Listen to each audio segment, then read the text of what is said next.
Mom stole my inheritance while I was a kid, now she wants my help. When my mom married her new husband, I was 12. Dad had been gone for about 4 years by then. I was still getting used to the idea of him not being around, and honestly, it just felt weird seeing Mom with someone else. The new husband wasn't bad or anything, and he seemed okay enough. But things changed when he moved in, bringing his toddler daughter with him. The little girl was maybe 2 or 3, and right from the start, she was like the center of their universe. Suddenly, everything in our house started revolving around her. I was still dealing with losing my dad, so it wasn't like I was super excited to suddenly have this new family thrust upon me. I mean, it was only 4 years since Dad died, and I was still trying to figure things out. I'd catch Mom looking at me, almost like she felt guilty, but she never really said anything about it. We just kinda went through the motions of trying to blend as a family, but it felt awkward, like we were all just pretending to be okay with everything. The one thing I had left of my dad though was his engagement ring. That ring had been in our family for generations. My grandma gave it to him, and he'd always said it was meant to be passed down. It was the last piece of him that I could hold on to. A bit of family history I could keep close. I wore it on a necklace because it was a little too big for my fingers. Every time I looked at it, it was like a little reminder that Dad was still with me somehow. About a year after Mom remarried, her new husband's daughter, the toddler, was diagnosed with a rare form of cancer. I didn't really understand what that meant back then, but I knew it was serious. The mood in the house went from tense to just heavy. Everything was about her treatments, her doctor visits, and whatever else she needed. I'd come home from school, and there'd be no one there because they were all at the hospital.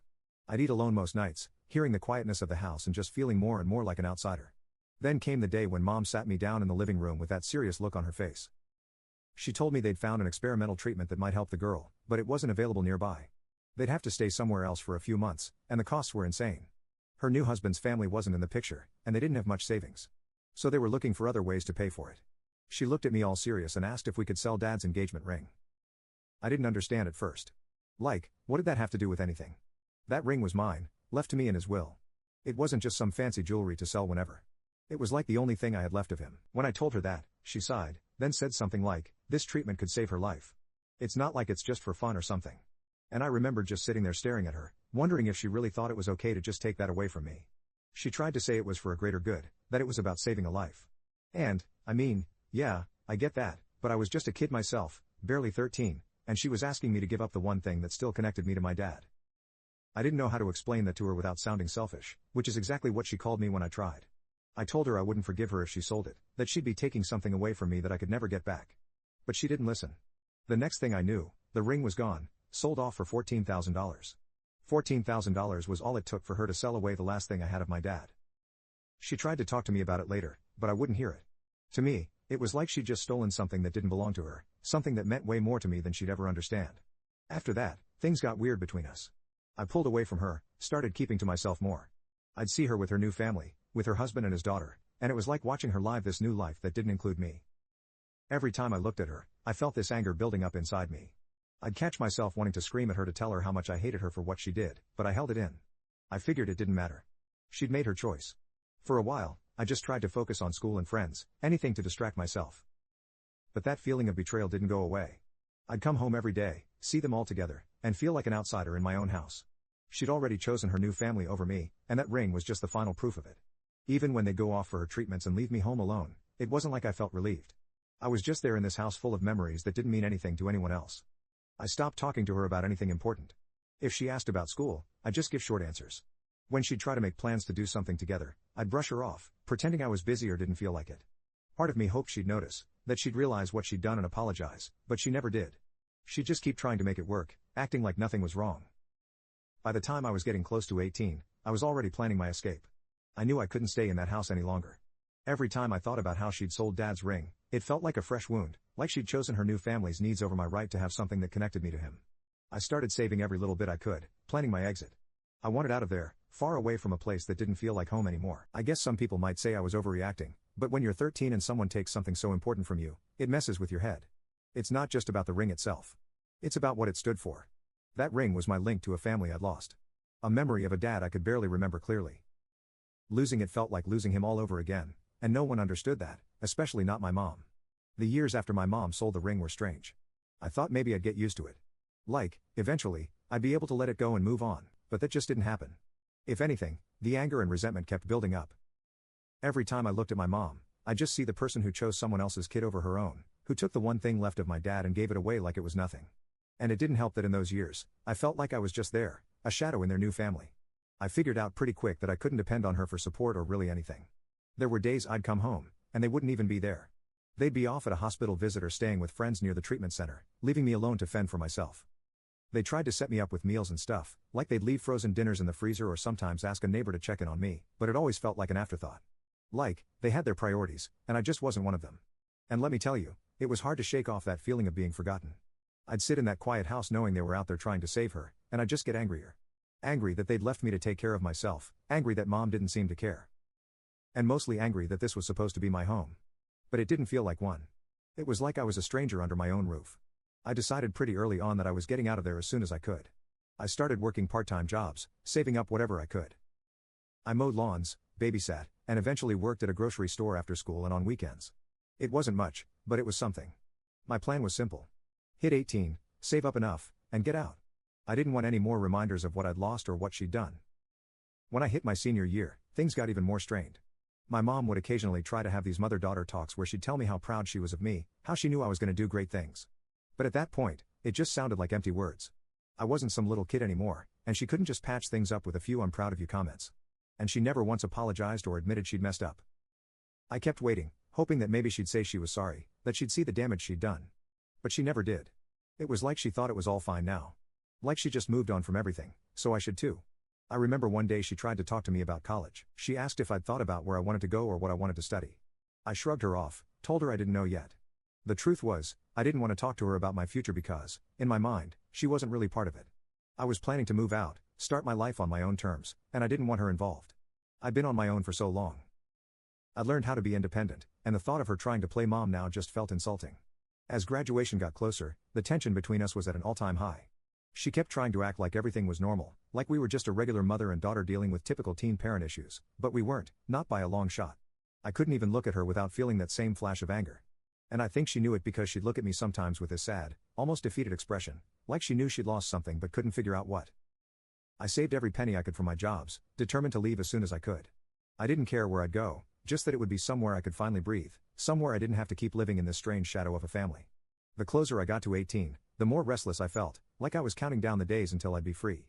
The night before I moved out, I remember packing up my stuff in my room, looking around at the walls, and thinking about all the memories that I was leaving behind. It was bittersweet. This had been my home, the place where I grew up, where I spent the happiest years with my dad. But it wasn't that place anymore, not since she'd sold his ring, not since she'd chosen them over me. Mom tried to talk to me before I left. She stood there in the doorway, hands in her pockets, looking like she wanted to say something profound. But all she managed was, "I know we've had our differences, but you'll always be my daughter." I just nodded, gave her this forced smile, and didn't say anything back. I didn't want to get into it with her, didn't want to drag out the goodbye. In my head, she'd lost the right to call me her daughter the moment she sold that ring. So I packed my stuff, threw my bags in the car, and left without looking back. I'd saved up enough to get a small apartment. It wasn't much, just a cramped little place with barely enough room to swing a cat, but it was mine. And that meant everything. For the first time in years, I felt like I could finally breathe. There was no constant reminder of the family I'd lost or the betrayal I'd felt. It was just me, my space, and the chance to start over. At first, being on my own was weird. I'd spent so many years fending for myself that actual independence felt surreal. But as the days passed, I started settling into a routine. I'd wake up, go to work, come home, and it felt good, peaceful even. I didn't have to worry about mom or her new family. I didn't have to deal with their drama or the constant reminders of what had happened. Of course, mom tried to stay in touch. She'd call occasionally, leave these long voicemails asking how I was doing, telling me she missed me. I ignored most of them. Sometimes I'd listen, but only out of curiosity. Part of me kept waiting for her to say she was sorry, that she'd realized she'd messed up and wanted to make things right, but that apology never came. It was always the same old, "I miss you," or "I just want to hear from you." Like, she couldn't understand why I'd left or why I didn't want to talk to her. After a few months, I got my first real job, something that paid enough to let me keep the apartment and cover my bills. Life was simple, and I liked it that way. I didn't need anyone's pity or help. I'd made it on my own, and I was proud of that. It wasn't until much later that I realized just how much leaving had changed me. I was tougher, more guarded. I didn't let people in easily because I knew what it felt like to be betrayed by the ones you trusted most. But even with all that, there was still this tiny part of me that wanted closure, that wanted to know if she ever regretted what she'd done. But I wasn't going to wait around for that answer. I'd spent too long waiting on her to do the right thing, to be the mom I needed. I was done with that. Moving out wasn't just about getting my own space. It was about finally letting go of everything that had held me back. And as far as I was concerned, that was the best decision I'd ever made. I'd been on my own for a while by then. I got used to the peace, the independence, and, honestly, I didn't miss them. There was a certain freedom in being able to live without constantly thinking about family drama or wondering if mom would ever apologize. I was finally past it, or at least I thought I was. Then one day, completely out of the blue, I get a call from my mom. I'd almost forgotten what it sounded like when she said, "Hi, kiddo," in that awkward, fake cheerful voice she used whenever she had bad news. She didn't waste any time before diving into the reason for her call, telling me her husband's daughter was sick again, that the cancer was back. She sounded strained, like she was already bracing herself for what she'd have to ask. And I knew deep down that there was only one reason she'd reach out after all this time. Turns out I was right. After all these years, she was asking for money. My own mom was calling me, not to apologize, not to make things right, but to ask for a handout to help her new family. She gave me this whole speech about how they were drowning in medical bills, how things were tight, and that every little bit would help. She mentioned the money she'd saved up for me before she got remarried. It wasn't a lot, just a few $1,000s she'd set aside for my future back when I was little. But she was hoping I'd pitch in. It felt like a slap to the face. I asked her straight up why she thought I'd want to help after everything. She stumbled over her words, trying to explain that she thought maybe enough time had passed and that surely I didn't still hold a grudge. She said it was for a good cause, that I had the chance to make a difference. Like this was all some noble gesture, not another way for her to bail herself out of the mess she made. I didn't hold back. I told her exactly what I thought, that she had no right to ask me for anything after selling my dad's ring. I said it was insulting that she even thought I'd consider it, especially after she'd never bothered to apologize. She kept trying to say I was being unreasonable, that I should let go of the past. She sounded like she genuinely believed I was in the wrong for being upset about the ring. And then she started bringing up her stepdaughter's condition, saying how she didn't deserve this and how I should be compassionate. I told her compassion goes both ways. I reminded her how she chose them over me, over my dad's memory, and then acted like everything was fine afterward. She got quiet, which I thought meant she'd finally understood. But, no, she just sighed and said, "I wish you could let it go." That was the moment I knew she'd never really get it. Then her husband started calling me. He'd text, leave voicemails, even send emails, all trying to guilt trip me. He'd say stuff like, "It's not about you, it's about saving a child's life, and we're family. We should help each other." I guess he thought that bringing up the family card would somehow make me cave, but honestly, it had the opposite effect. Every message just reminded me how they'd thrown me aside when I was still a kid. I was family now that they needed money, but back then, I was just an inconvenience to be brushed off. After ignoring him for a while, he tried a new approach. One day, he left this long, drawn-out voicemail about how the ring had saved his daughter's life and how I should be grateful that it went to something so meaningful. The audacity of it left me speechless. He was seriously trying to twist it like I was the bad guy for wanting to keep my dad's last gift. I didn't even respond to that one. I just deleted it and blocked his number. It didn't end there, though. Somehow, he got the rest of the family involved. Aunts, uncles, even cousins who barely knew me growing up, they all started chiming in. Some messaged me directly. Others just posted passive-aggressive stuff on social media about family values and putting others first. It was a circus, and it was exhausting. I ended up deleting a bunch of my social media profiles just to get some peace. One night though, I got a message from my grandmother. She's usually pretty chill, keeps to herself. But this time, she'd clearly been roped into the mess. She wrote this long, awkward message about how family needs to stick together and that my mom's stepdaughter was going through an unspeakably hard time. I felt bad for her, but I was tired of being guilted. I sent a simple reply explaining that my mom had already chosen her family years ago when she sold the ring and that she didn't get to come crawling back now just because they were short on cash. She didn't respond after that, and I could tell it had stung, but I wasn't about to apologize for setting boundaries. Things hit a new low when I ran into my mom's husband in public. I was grabbing some groceries, minding my own business, and he just appeared out of nowhere, standing right in front of me in the middle of the aisle. At first, I thought he'd just walk by or pretend not to see me, but no, he went straight into his speech about how selfish I was, how disgusting it was that I could even think about keeping the money while his daughter was fighting for her life. I was done holding back. I told him that the ring had meant more to me than he or his daughter ever could, and that he was lucky I hadn't taken legal action when my mom sold it. I reminded him that it was my right to keep whatever money I had and that if he needed funds so badly, there were other ways to get help. He looked at me like I was the devil, muttered something under his breath, and stormed off. I could feel people staring, but I didn't care. I wasn't going to let him bully me into giving up the last bit of security I had. Walking out of that store, I felt weirdly relieved. For so long, I'd held all that anger in. Let it simmer under the surface. But finally, I'd stood up for myself. I'd drawn a line, told him exactly where I stood, and didn't back down. And, yeah, maybe it felt a little ruthless, but it was better than just sitting back and letting them guilt trip me. After that, things quieted down for a bit. The call stopped, and I didn't get any more messages from random family members. I think they realized I wasn't going to budge. But there was still this nagging feeling, this little voice in the back of my head that kept asking if I was in the wrong. I mean, yeah, they'd hurt me, and they had no right to ask for my money. But part of me still wondered if I was being too harsh. Maybe I'd just gotten so used to being angry that I'd forgotten what it was like to feel anything else. It was a hard thing to shake, that guilt.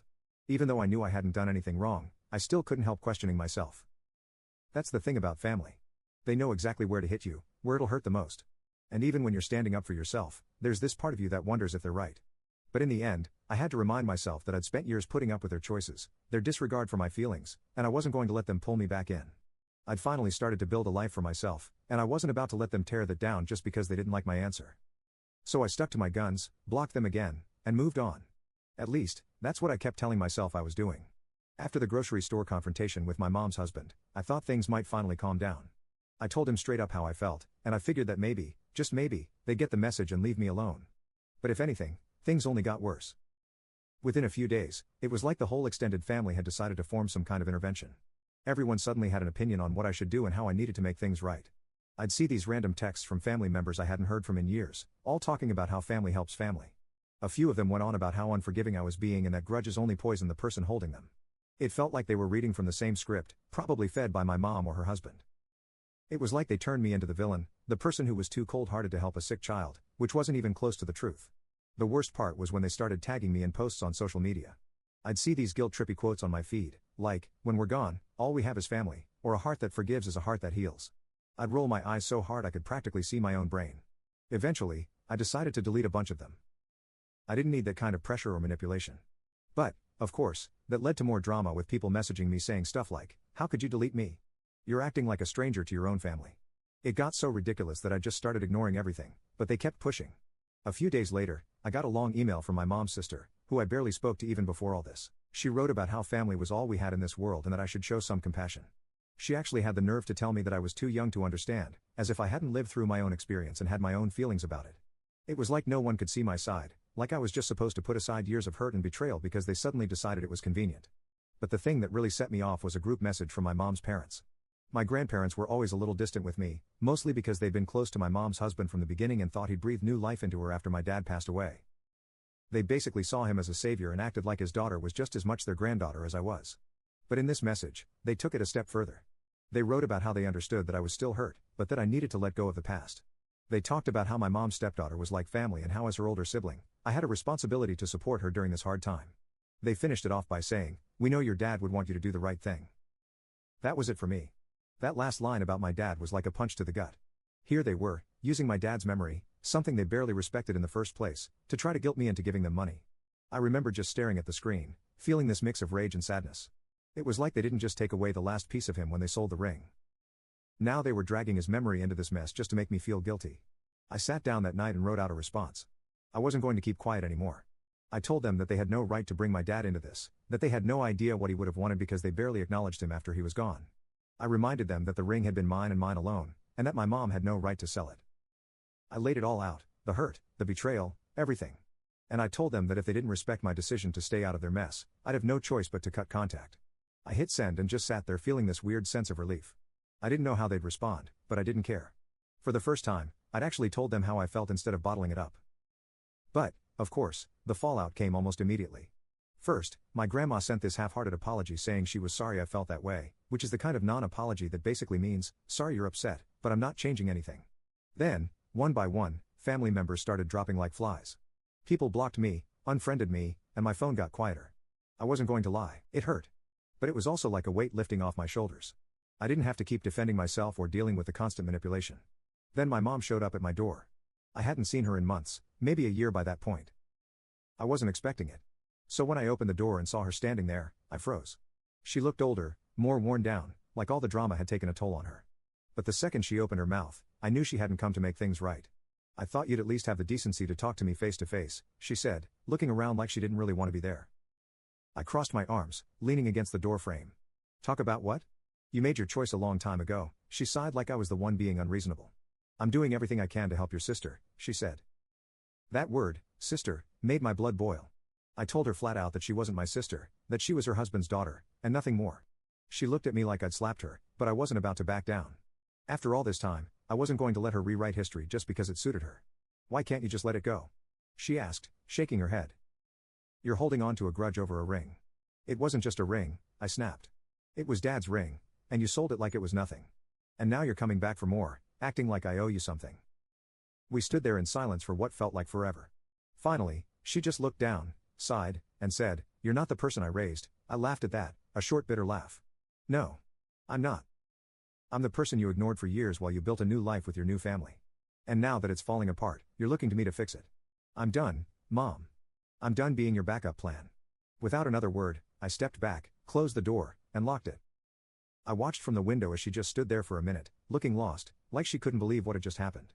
Eventually, she turned and walked away. Her shoulders slumped. It should have felt satisfying, maybe even triumphant, but it didn't.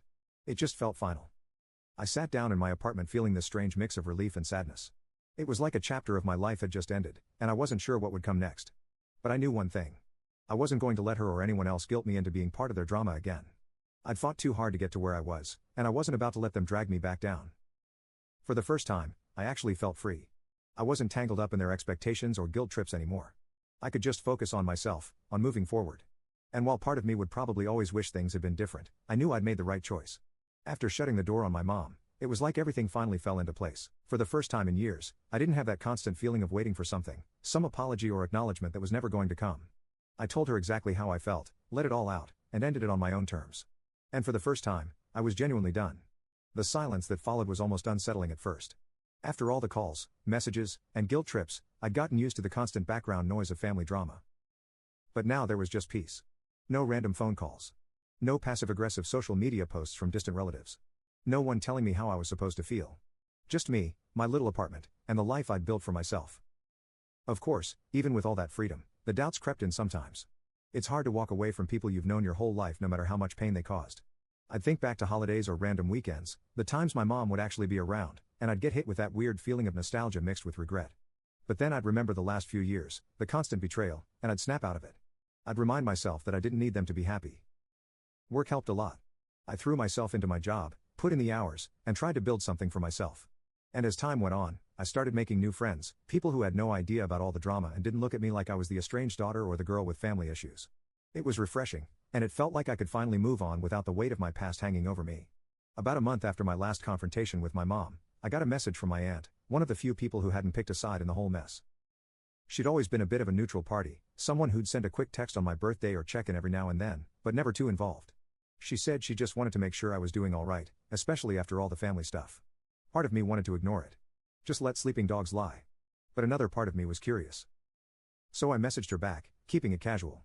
I told her things were fine, that I was focusing on work and keeping my distance from all the drama. She replied with a lot of "I understand," and that must have been hard, which felt a bit like she was trying to avoid saying too much. Then out of nowhere, she dropped a bombshell. Apparently, my mom and her husband had hit a financial rough patch. Between the medical bills, their other expenses, and whatever else they've been dealing with, they were stretched thin. My aunt didn't go into details, but she hinted that they were struggling more than I'd realized. They'd even put their house up for sale, probably to cover whatever debt they'd racked up from the treatments and everything else. Hearing that should have made me feel something. Maybe a bit of pity, maybe satisfaction, maybe even a pang of guilt, but honestly, I just felt nothing. It was like I'd reached the end of a story I'd stopped caring about a long time ago. I didn't wish them any harm, but I wasn't going to go running back to help them either. They'd made their choices, just like I'd made mine. My aunt wrapped up her message with, "I thought you should know. It's still family after all." And that part stuck with me for a while. What does family even mean when they treat you like an afterthought? When they only reach out because they need something, not because they actually care about you. I realized that just because we shared blood didn't mean I owed them anything. Family wasn't just about DNA. It was about people who actually had your back, who respected you and valued you, and that wasn't them. In the months that followed, I put my focus back on the people who had been there for me. My friends, the distant relatives who actually checked in out of genuine care, not out of obligation. I started to see that the family I chose was worth so much more than the one I was born into. My mom and her husband had taken enough from me over the years. I wasn't going to let them take my peace too. Eventually, the calls and messages faded completely. I guess they finally realized that I wasn't going to be their fallback, that they couldn't keep me on the hook with guilt or family loyalty, and I was okay with that. I'd spent too many years trying to be the daughter they wanted, waiting for them to see me, to value me. But those days were over. I was done waiting for something that was never coming. Sometimes people would ask me about my family, new friends, coworkers, people who didn't know the whole story. They'd say things like, "Are you close with your parents? Or do you have any siblings?" And I'd just smile and give a simple answer. "No. It's just me." It was easier that way, and it felt right. I didn't need to explain the whole backstory or dive into all the drama. All they needed to know was that I was okay on my own. And honestly, I was more than okay. For the first time in my life, I felt like I was finally living for myself, not constantly looking over my shoulder, wondering if my mom would finally come around. I didn't need her approval or her apologies. I'd given myself permission to let go, to move on, and that was all the closure I needed. By the time the year rolled around, I'd created a life that was entirely mine. My career was going well. I had a close-knit group of friends who felt more like family than my own ever did, and I'd finally found peace with everything that had happened. I wasn't angry anymore. I wasn't hurt. I'd gone through it all, felt every bit of that pain, and come out stronger on the other side. Looking back, I realized that losing them had actually set me free. It forced me to find strength I didn't know I had, to stand up for myself in ways I never thought I could. And while it hadn't been easy, it was worth it. I was finally living on my own terms with people who actually cared about me. So here I am now, finally closing that chapter for good. No more wondering what if, no more waiting for apologies that would never come.